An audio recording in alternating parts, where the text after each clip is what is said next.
Masih bisa bohong lulu. Kamu aja 2 bulan ini kamu ketemu anakmu 3 kali apa 4 kali itu. Itulah gaya Eva Manurung, ibunda Virgon saat mengeluarkan pernyataan terkait mantan menantunya Inara Rusli yang diduga berselingkuh dan berzina dengan Insanul Fahmi, suami sah Wardati Namawa, dan kini berujung dengan laporan polisi. Ketika kalian melakukan hal yang seperti itu, gimana menurut kalian? Hah? Jantungan nggak kalian lihat anak kalian kayak gitu? Aduh, gila anak gue. Kelarin dulu urusan lu, nanti kita bicara tentang anak. Yang nambah-nambahin ruwet di kemudian hari. Namun siapa sangka, semua ucapan Eva Manurung ternyata membuat Virgon terganggu dan tak nyaman. Takut statement sang mama makin memperkeruh suasana, Virgon pun akhirnya speak up di media sosialnya. Dengan ini saya menyampaikan apapun pernyataan yang disampaikan ibu saya Eva Manurung dalam setiap wawancara media dalam 2 bulan terakhir, juga untuk kedepannya, tidaklah mempresentasikan atau mewakili diri saya sebagai individu. Semoga dengan pernyataan saya ini dapat membuat yang bersangkutan untuk bisa lebih bijak lagi dalam bernarasi dan menjawab pertanyaan media terutama yang menyangkut anak-anak dan ibu dari anak-anak. Demi kebaikan anak-anak saya kelak. Lantas bagaimana reaksi Eva Manurung melihat sang putra kesayangan malah berusaha membungkam mulutnya yang berusaha menjaga marwah Virgon sebagai laki-laki dan ayah dari 3 anak? Udah, nggak usah bicara-bicara lagi, nggak penting gitu.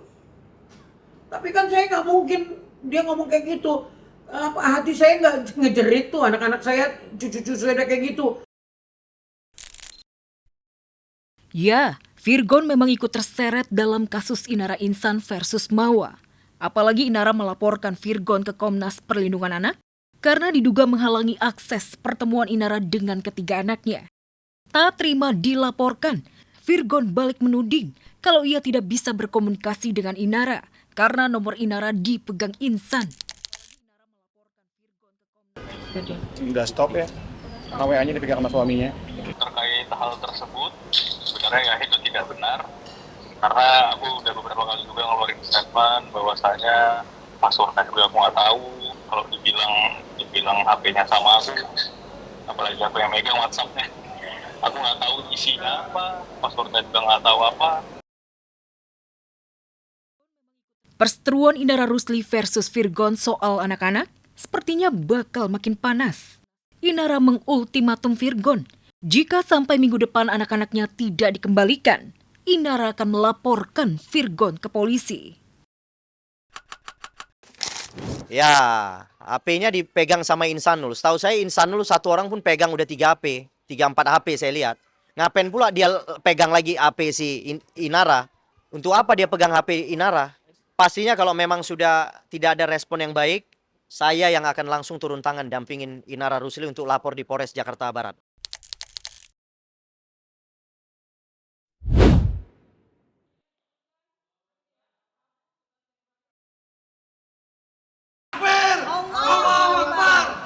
Ya Allah, berikanlah keadilan ya Allah bagi masyarakat yang selama ini sudah dizolimi ya Allah oleh manusia satu ini ya Allah. Dr. Richard Lee alias DRL ternyata tidak hanya praktisi kecantikan dan memiliki klinik kecantikan yang diduga memproduksi skincare abal-abal. Namun DRL juga pandai bermanuver agar terbebas dari jerat hukum dan masuk penjara. Setelah ditetapkan Polda Metro Jaya sebagai tersangka kasus dugaan pelanggaran perlindungan konsumen, Richard Lee mengajukan gugatan pra-peradilan di Pengadilan Negeri Jakarta Selatan. Namun majelis hakim menolak sepenuhnya gugatan pra-peradilan tersebut. Menolak permohonan pra-peradilan pemohon, 2. Membayarkan biaya kepada negara yang sebesarnya nihil.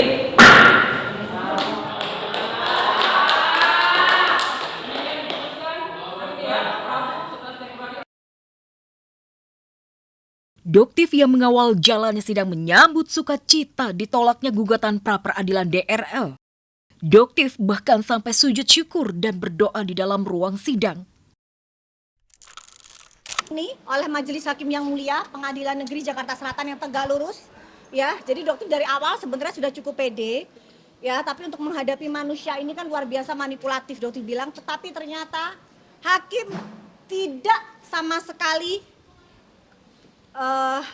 tergiur ya oleh dugaan uang yang akan diberikan oleh DRL ya. Jadi alhamdulillah Hakim Tegak Lurus menjadi kepanjangan Allah Subhanahu wa taala untuk menjadikan DRL tetap sebagai TSK dan prosesnya terus dilanjutkan hingga ke persidangan. Setiap putusan dari majelis hakim yang pada intinya meskipun permohonan kami ditolak, ya kami tetap menghargai ya putusan itu. Ada kekecewaan nggak Pak dari tim kuasa hukum Richard Lee? Itu kalau kecewaan pasti ada lah. Nanti kita kasih statement lebih lengkap lah ya. Ditolaknya gugatan pra-peradilan makin menambah mimpi buruk Richard Lee. Menjadi tersangka, terancam hukuman penjara, dan dicekal ke luar negeri. Pencegahan dan tangkal, atau kita kenal dengan cekal, sudah terbit mulai 10 Februari 2026 sampai dengan 1 Maret 2026 untuk 20 hari. Apabila dimungkinkan, dibutuhkan oleh penyidik, maka akan diajukan kembali untuk cekal 6 bulan ke depan. Silakan ditanyakan ke Polda Metro Jaya aja kalau masalah itu. Karena kami masih belum ada kabar lagi ya. Lanjutannya dokter mohon agar segera ditahan. Ya, jadi jangan cuma dicekal atau dilakukan wajib lapor 2 kali seminggu. Karena saat ini 2 kali 1 minggu. Jadi sudah seperti tahanan kota. Sejak awal, Doktif memang ngotot sekali ingin memenjarakan Dr. Richard Lee karena diduga memproduksi skincare abal-abal yang merugikan masyarakat. Doktif bahkan sudah membaca manuver apa saja yang bakal ditempuh Richard Lee agar terbebas dari jerat hukum dan dibui. Sadar strategi sudah diketahui, Richard Lee pun dikabarkan menyuap Doktif dengan uang 50 miliar. Satu tujuan dokter di sini, dokter sudah janji ya, jihad itu apa? Mengembalikan uang kalian, kembalikan uang masyarakat, ratusan miliar itu kembalikan. Bukan untuk menyumpal mulutnya dokter. Nah, jadi ada nilainya dinaikkan karena dokter 5M menolak dan koar-koar di media. Jadi ada penawarannya naik ke angka kurang lebih di angka 50 miliar. Tapi dokter tegaskan, berapapun itu tidak akan bisa mengganti kerugian masyarakat. Ada dokter nggak bisa sebutin ya, karena memang orangnya nggak mau disebut. Melalui chat atau telepon? Enggak, melalui telepon langsung orangnya. Langsung. Berapa kali dok? Dan menghubungi juga langsung, bertemu juga langsung ada. Berapa kali nawarin? 3 kali.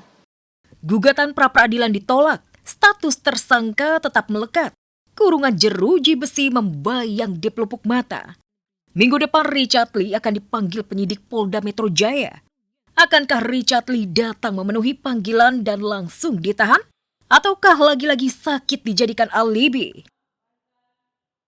Penyidik akan mengirimkan kembali minggu depan, mengagendakan untuk pemanggilan tersangka DRL dalam proses lanjut menghadapi proses penyidikan yang ada di Ditreskrim Sus Polda Metro Jaya minggu depan. Nanti karena ini kita menghormati putusan pengadilan, hari ini baru putusan pengadilan, artinya penyidik akan melakukan gelar perkara internal, akan mengagendakan jadwal pemanggilan dari tersangka DRL. Pasti akan kami update. Dan kalaupun misalnya ada pengakuan sakit, ya jangan mudah dipercaya.